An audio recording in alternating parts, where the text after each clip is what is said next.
Hey there guys, and welcome back to Pokemon Platinum. In the last episode, we started making our way towards the first gym, and that is exactly what we will continue to do in this episode. Oh, she's saying she got the badge from the gym leader in Oreburgh City. Okay, then I wonder what Pokemon she has. Only one... Oh, a Psyduck. Well, level 8. I guess it could be possible if she's really lucky. Because the first gym is a rock-type gym and they are weak to water Pokemon, but the Psyduck seems a little low-level to solo the entire gym. But whatever, Starly's gonna make short work of it anyway with its newly learned and insanely powerful wing attack. Is that gonna get him to level 11? Yes it is! Nice! Starly is really leveling up fast.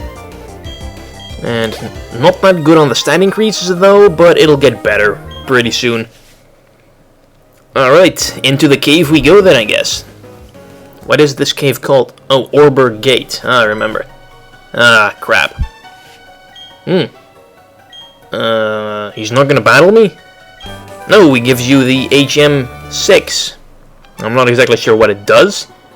Oh yeah, Rock Smash, of course. God, I hate HMs. Most of them are god-awful. And sadly, most of them are required to get through the damn game. So yeah, that sucks. And I don't really feel like using HM slaves because I generally want to use a party of 6 at all times. Anyway, let's just battle Camper Curtis with a Starly. Lots of variety in the enemies. I mean, what have we seen so far? Bidoof, Starly, Shinx, Zubat, Machop, Abras, and Psyduck. That's about it, like 7 Pokemon. Ah, almost a one-hit KO. Okay, Quick Attack. Because that Starly also knows Quick Attack and I don't want it getting the drop on me. Never hurts to be overly careful. And a Shinx, of course. Another Pokemon we have seen like 5 times already. Let's leave that one up to Turtwig. Because Turtwig needs some more experience as well. I would love for Turtwig to learn Razor Leaf before the gym because Absorb I don't think is gonna cut it. Because Absorb is, quite frankly, awful. So, come on, Tackle. Oh, very nice, Turtwig. Good job. And he's going to Tackle as well. It's going to do nothing. And I can get possibly some health back with the Absorb, which should kill. Yes, it does. And only give me 1 health point back. Oh well, beats nothing. Yes, Camper Curtis, insufficiently raised. Yes, indeed. They are way too low of a level to be able to pose any sort of threat to my awesome twosome. You're gonna celebrate getting through this cave that takes like, I don't know, 20 steps to go through. It's hardly worth a celebration in my opinion. Anyway, let's see if Starly has still got what it takes to take this Bidoof out. Probably. If he survives this, nice. Alright Starly, that's a better kill though. Awesome. Starly, you do not disappoint. You sucked a couple episodes ago, but he's really making up for it now. Guess that's what you get if you learn a pretty strong move this early in the game. Alright, here we are, Oreburgh City. Oh crap, what do you want? Howdy. No, I don't have a single gym badge. Oh, take me to the Pokemon gym, because it's so hard to find that in this small town. Ah crap, he's there. Oh, what does he want now? Oh, it's you finally got here? You're slow like always. Well, I beat you twice, so it beats to be slow but stronger. Gemini's going off to the coal mine. Ah, of course they do. Always have to go look for the gym leader before you fight them. Pokemon Center. Ah, there it is.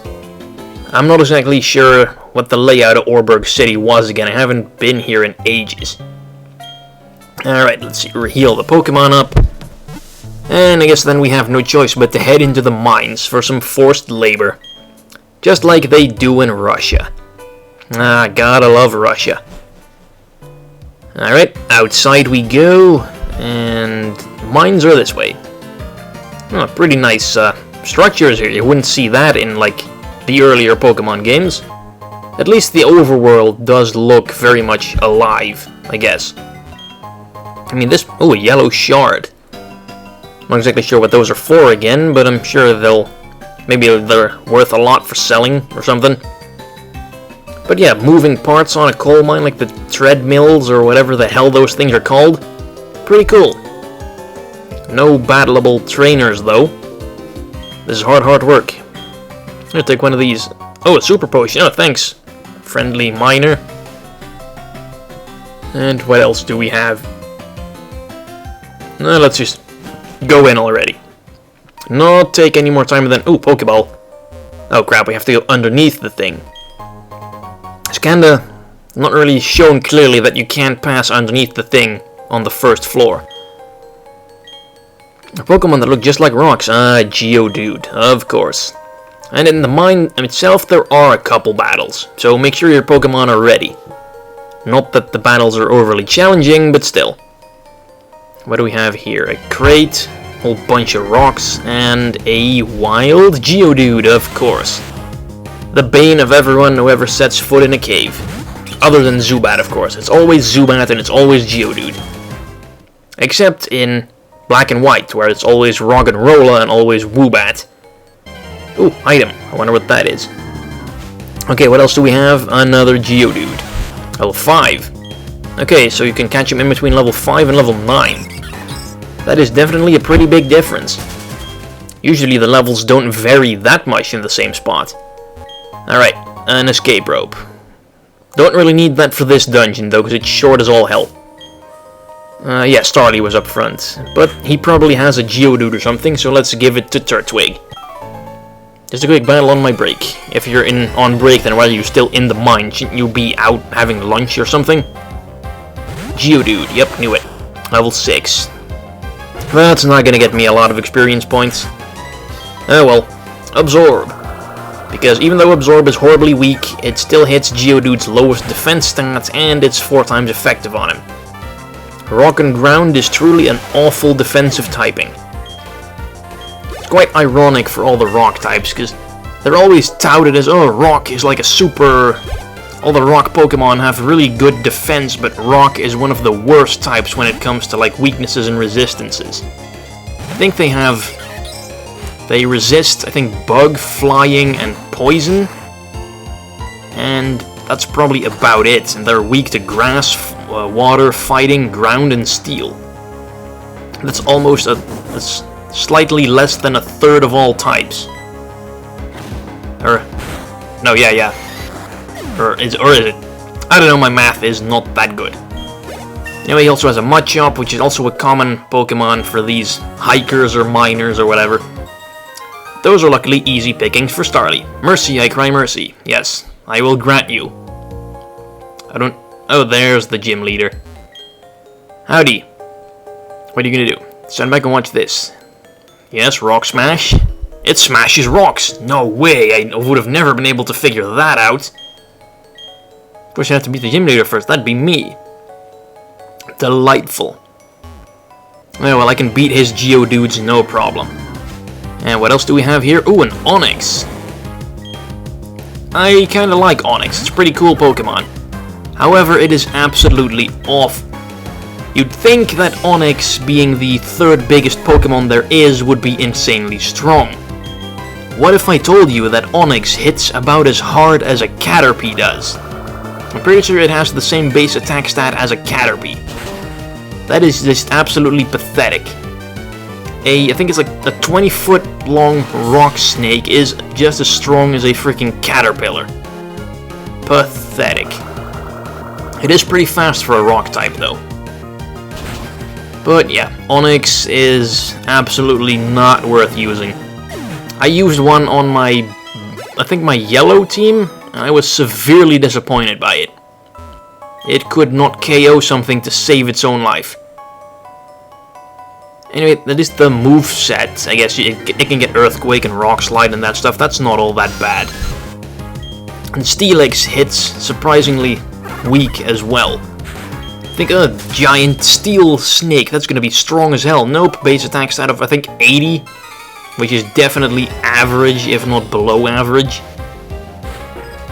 And they're like, oh, the defenses are great, but yeah, their defensive typings are absolutely awful. And you can have all the great defenses in the world, but if your typing is horrible, then no one's gonna use you as a wall. which is why everyone only ever bothers with like Blissey and Skarmory. Skarmory is a steel type that does have good defensive typing. It's only weak to fire and electric, whereas Steelix is weak to water, ground, fighting, fire. I think that's about it. Anyway, stupid Geodude lives my Absorb. That's how weak Absorb is. It's 4 times effective, cannot one-hit KO a freaking Geodude. I wish it had learned Razor Leaf already, but I'm sure it's right around the corner. Possibly right now, level 13?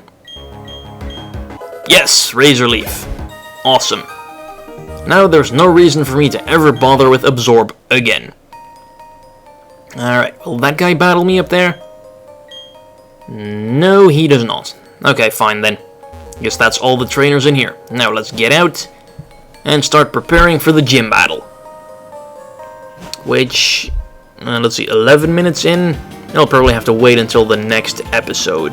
Because if I do it in this episode, it's going to be a long-ass episode, probably. A huge mountain that divides Sinnoh into 2 halves. At the end are single use only. That's really one of the greatest changes they ever made as well. The last episode I talked about how great the physical special split was. Well, in Black and White they made TMs. They made it so that you can pretty much use TMs over and over. That is one of the greatest changes ever to the Pokemon series. The Oreburgh extends under the seafloor. Well, probably. Is this coal? It's really black as they say. And what do you say? You're in darkness digging desperately through rock. It wasn't really dark in there though, they have lights. And there's a move called Flash that illuminates caves and everything.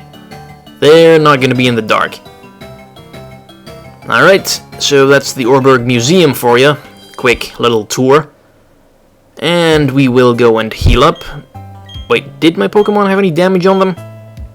Doesn't matter. Heal him up, and then in the next episode of Pokemon Platinum, we will go to the Oreburgh City gym, probably destroy it with Turtwig, and get our first badge. That is likely what is going to happen. So thanks for watching, I'll see you guys later, bye bye.